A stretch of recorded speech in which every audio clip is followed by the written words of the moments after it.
Dans cette vidéo, nous allons voir comment résoudre des équations et une équation de la forme a exposant x égale b exposant x, et donc des inéquations de la forme a exposant x strictement inférieure à b exposant x. Alors, résolution d'équation. Soit a, un nombre strictement supérieur à 0, est différent de 1. Pour tout nombre réel x et y, on a a exposant x égale a exposant y, qui équivaut à x égale y. Alors pourquoi on prend a différent de 1?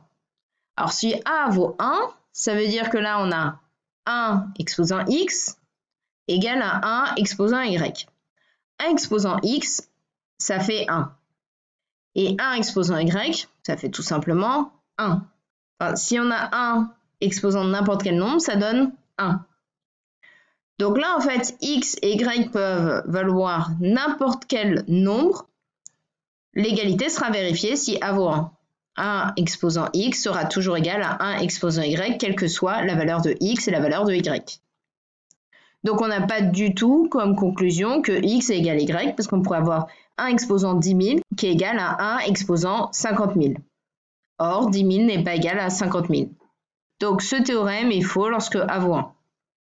Donc, le théorème nous dit que a exposant x est égal à a exposant y, ça équivaut à x égale y. C'est-à-dire que si on a le même nombre sous l'exposant, on peut en déduire qu'en fait, les exposants sont les mêmes. Si c'est 3 exposant x égale 3 exposant y, ça voudra dire que x est égal à y. Ce symbole-là signifie que ça fonctionne dans les deux sens. Si on a cette égalité qui est vraie, alors on peut en conclure que les deux puissances sont égales. Et si on a les deux puissances qui sont égales, alors forcément, a exposant x est égal à a exposant y, étant donné que x et y sont égaux. Alors on va faire un exemple. On veut résoudre l'équation 2 exposant 2x plus 5 est égal à 1. Alors là, on voit que ce n'est pas forcément exactement la même forme que mon théorème. On cherche donc à mettre cette équation sous cette forme-là, pour pouvoir utiliser le théorème. Alors, 2 exposant quelque chose, ça c'est bon. Donc là, a c'est 2 et x c'est 2x plus 5. Par contre, là, ce n'est pas de la forme 2 exposant quelque chose. Étant donné que là, j'ai vu que a c'était 2, il faut ici avoir 2 exposant un nombre. Donc 1, c'est 2 exposant quel nombre? C'est tout simplement 2 exposant 0. N'importe quel nombre exposant 0, ça fait 1. Là, ce qui nous arrange, c'est d'avoir un 2 sous l'exposant. Donc, c'est 2 exposant 0 qu'on va choisir. Donc, ça équivaut à résoudre 2 exposant 2x plus 5 égale à 2 exposant 0. Ça, c'est exactement pareil que 1. Cette fois, on est content, on a la même forme que notre théorème. Donc là, on a bien le même nombre sous les exposants. On va donc pouvoir en déduire d'après le théorème que les exposants, les puissances, sont les mêmes. Donc, comme 2 exposant 2x plus 5 est égal à 2 exposant 0, ça veut dire qu'en fait, 2x plus 5 est égal à 0.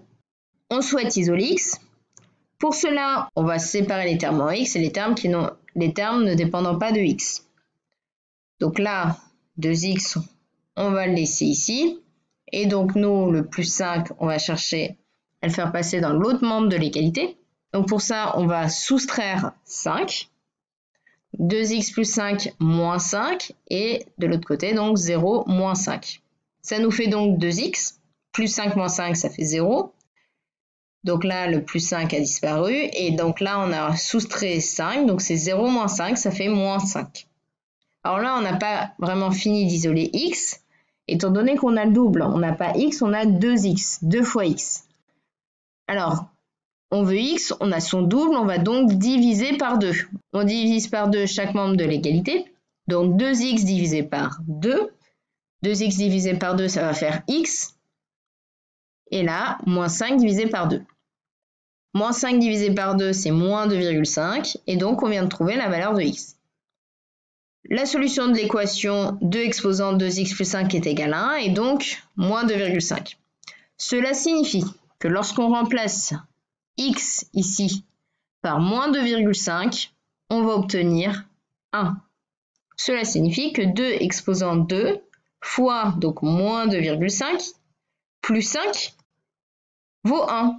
Étant donné que moins 2,5 est la solution de l'équation, cela signifie que lorsqu'on remplace x par moins 2,5, l'égalité est vraie.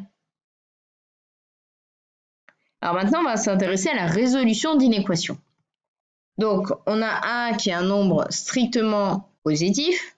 Pour tout nombre réel x et y, on va donc avoir, si a est un nombre strictement plus grand que 1, a exposant x strictement inférieur à a exposant y, qui sera équivalent à x strictement inférieur à y. Donc là, on avait a exposant x qui est inférieur strictement à exposant y, et on peut en déduire que x est strictement inférieur à y. On voit que là, le sens de l'inégalité est inchangé. Donc là, on a les mêmes nombres sous les exposants, et on va pouvoir en déduire que du coup, si ce nombre-là est plus petit que celui-là, en fait, du coup, l'exposant ici était plus petit que cet exposant-là, lorsque a est strictement plus grand que 1. Si a est strictement inférieur à 1, alors si on a a exposant x qui est inférieur strictement à a exposant y, on va en déduire que x est supérieur strictement à y. Là, le sens de l'inégalité a changé. Si ce nombre-là est inférieur à celui-là, on va pouvoir en déduire que l'exposant, en fait, cet exposant-là est le plus élevé et supérieur à celui-là. On a changé le sens de l'inégalité. Et de même, si on a cet exposant-là qui est plus grand que celui-là, qui est supérieur à celui-là, on va en déduire que a exposant le plus grand va être plus petit que a exposant le plus petit des deux. Alors pourquoi on a cette inversion ici et pourquoi elle n'y est pas dans ce cas-là? Alors tout simplement parce qu'en fait, on a la fonction exponentielle qui intervient. Ceci nous fait penser à notre fonction exponentielle de base a. La fonction exponentielle de base a, c'est la fonction qui a x associé à exposant x. Et donc là, on retrouve la définition d'une fonction strictement croissante. En effet, nous avons vu dans une autre vidéo, que vous retrouverez dans la suggestion en haut à droite, que lorsque a est strictement supérieur à 1, on a notre fonction exponentielle de base a qui va être strictement croissante. Si elle est strictement croissante, cela signifie que deux nombres et leurs images vont être rangées dans le même ordre. C'est-à-dire que si on a un nombre qui est plus petit qu'un autre nombre, alors l'image du plus petit va être plus petite que l'image du plus grand. X est plus petit que Y, alors on va avoir l'image de x par fonction exponentielle de base a, c'est a exposant x, qui va être inférieure à l'image de y, et l'image de y par la fonction exponentielle de base a, c'est a exposant y. Dans le cas où a est strictement inférieur à 1, alors on a que la fonction exponentielle de base a est strictement décroissante. C'est ce qu'on a vu également dans la vidéo que je vous ai mis en suggestion en haut à droite. Dans le cas où une fonction est strictement décroissante, la définition nous dit que deux nombres et leur image vont être rangés dans des sens contraires. Donc, c'est-à-dire que là, x est supérieur à y, x est plus grand que y, donc l'image de x va être inférieure, va être plus petite que l'image de y. Comme x est plus grand que y, l'image de x va être plus petite que l'image de y. On est inversé. Donc là, l'image de x c'est a exposant x, et donc c'est bien inférieur à l'image de y, a exposant y. Donc ce théorème provient tout simplement de la définition d'une fonction strictement croissante et d'une fonction strictement décroissante. Cela découle donc directement du fait qu'une fonction exponentielle de base a va être strictement croissante si a est strictement plus grand que 1 et strictement décroissante si a est strictement inférieur à 1. Alors on va appliquer ce théorème à la résolution d'une équation. Alors on veut résoudre l'inéquation 3 exposant x moins 3,2 strictement inférieur à 9. Là, on est embêté parce que ce n'est pas exactement la même forme que notre théorème. Là, on a 3 exposant un nombre. Là, on n'a pas 3 exposant quelque chose. Sauf que 9, on sait très bien que c'est 3 exposant quelque chose. C'est 3 puissance un nombre. Je pense que tout le monde le sait. 9, c'est 3 au carré. 3 exposant 2. 3 fois 3 fait 9. Donc, on va pouvoir remplacer 9 par 3 au carré. Et donc là, on retrouve la même forme que notre théorème. Donc, ce sera le premier cas, parce que ici, le nombre sous notre exposant, sous nos deux exposants, c'est 3. 3 exposant x moins 3,2 est inférieur à 3 exposant 2. Donc, c'est ce cas-là où a est plus grand que 1. D'après le théorème, on va pouvoir donc en déduire, donc on a ça, on va pouvoir en déduire que x moins 3,2 est inférieur à 2. Ceci est inférieur à ceci. Ça reste dans le même ordre. On souhaite isoler x. Donc pour isoler x, on va ajouter 3,2 de chaque côté de notre inégalité. Donc ça fait x inférieur strictement à 2 plus 3,2, ce qui fait x inférieur strictement à 5,2. Cela signifie que les solutions de mon inéquation vont être tous les nombres qui sont inférieurs strictement à 5,2. Donc l'intervalle moins l'infini 5,2 exclu. C'est-à-dire que si je remplace x par un nombre inférieur strictement à 5,2, mon inéquation sera vraie. Si je remplace x par moins 10, 3 exposant moins 10 moins 3,2 va bien être plus petit que 9. 3 exposant 0 moins 3,2 va bien être plus petit que 9. 3 exposant 5 moins 3,2 va bien être plus petit que 9 parce que 5 c'est bien dans cet intervalle. Par contre, si je prends un nombre plus grand que 5,2, l'inéquation sera fausse. 3 exposant 10 moins 3,2 sera plus grand strictement que 9. L'inéquation sera fausse si je prends un nombre qui n'est pas dans cet intervalle, donc un nombre supérieur à 5,2. Donc trouver les solutions d'une équation, c'est trouver toutes les valeurs de x, là, toutes les valeurs de notre inconnu, telles que l'inéquation est vérifiée. Deuxième exemple, résoudre l'inéquation 0,2 exposant 2x moins 4 strictement inférieur à 0,2 exposant 6. Donc cette fois-ci, le terme sous l'exposant, c'est 0,2. On a bien le même terme ici et ici. On constate que a égale 0,2. Donc on est dans le cas où a est strictement inférieur à 1. Dans le deuxième cas. On va donc pouvoir en déduire que 2x moins 4 est strictement supérieur à 6.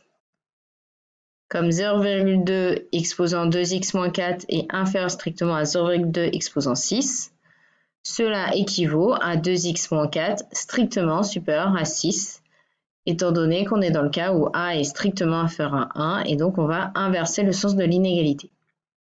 On souhaite maintenant résoudre l'inéquation 2x moins 4 strictement supérieur à 6. Donc pour cela, on souhaite isoler x. On va donc mettre d'un côté de notre inégalité les termes qui dépendent de x et de l'autre côté de l'inégalité les termes qui ne dépendent pas de x. Donc là, on va ajouter 4 à chaque membre de l'inégalité afin de ne plus avoir le moins 4 ici. Donc 2x moins 4 plus 4, ça va faire 2x. Et 6 plus 4, ça va nous faire 10. Donc 2x strictement supérieur à 10. Donc là, on n'a pas x, mais on a le double de x. On va donc diviser par 2 de chaque côté de l'inégalité afin d'obtenir x. Donc 2x divisé par 2, ça fait x. Et 10 divisé par 2, ça va nous faire 5. Donc x est strictement supérieur à 5. On a donc trouvé l'ensemble de solutions de l'inéquation 0,2 exposant 2x moins 4 strictement inférieur à 0,2 exposant 6. C'est l'intervalle 5 plus l'infini ouvert. Donc l'intervalle ouvert 5 plus l'infini. Et donc les solutions sont tous les nombres réels strictement supérieurs à 5. C'est-à-dire que là, si je remplace x par un nombre plus grand que 5, par exemple 15, on va avoir l'inégalité qui sera vérifiée. 0,2 exposant 2x moins 4 sera strictement inférieur à 0,2 exposant 6. Si je remplace x par un nombre qui n'est pas dans l'ensemble de définition, donc un nombre inférieur ou égal à 5, par exemple 5, en effet 5 n'est pas dans l'ensemble de définition, la 5 est exclue, mon inégalité sera fausse. 0,2 exposant 2 fois 5 moins 4. 2 fois 5 moins 4, ça fait donc 10 moins 4, ça fait 6. Donc 0,2 exposant 6 n'est pas strictement inférieur à 0,2 exposant 6. Il est égal. Si x vaut 5, on a ceci qui va être égal à ceci. L'inégalité est fausse parce que c'était écrit que c'était strictement inférieur. Si je remplace x par 0, 0,2 exposant 2 fois 0 moins 4, donc 2 fois 0 moins 4, ça fait moins 4, va être strictement supérieur à 0,2 exposant 6. Donc l'inégalité sera fausse. Voilà, cette vidéo sur les équations et inéquations est terminée. J'espère que vous l'avez bien comprise. Vous avez d'autres vidéos sur les fonctions exponentielles et sur le logarithme dans la playlist ici. Je vous souhaite une bonne continuation et bon courage.